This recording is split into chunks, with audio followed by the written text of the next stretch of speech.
MOU ini kan suatu perjanjian yang menghadirkan satu kedamaian, terciptanya satu perdamaian di Aceh itu kan adanya di dalam MOU itu.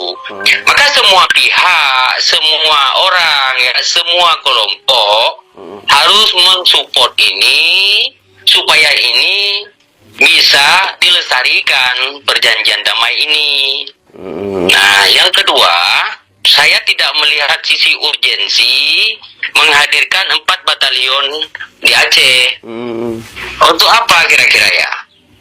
Kalau di sana alasan yang mengetengahkan bahwa kepentingannya adalah untuk bagaimana menciptakan daerah ketahanan pangan. Tentu aspeknya di dalam hal ini, kalau kita cermati, tugas dan fungsi TNI itu kan tugas militer dan keamanan, walaupun memang ada tugas perbantuan.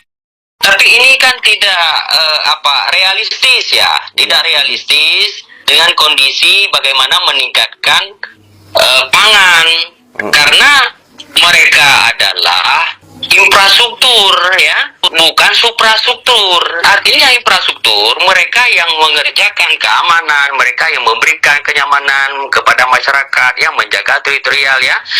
Bukan tugas mereka untuk mensupport pertanian, karena mereka itu tidak punya alat. Jadi kalau hanya menempatkan TNI untuk mendongkrak pertanian, saya pikir ini suatu desain yang salah.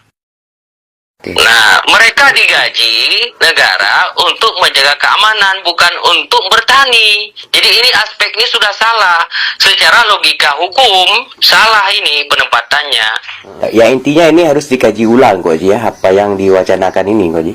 Dikaji ulang oleh Panglima supaya tidak salah, tidak gagal dalam memahami hukum intinya.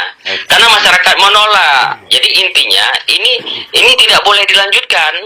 Juga ada peringatan daripada Wali Nanggro. Nah, ini merupakan satu alarm ya tentang bagaimana menjaga eksistensi daripada perdamaian itu, daripada merawat perdamaian itu sendiri.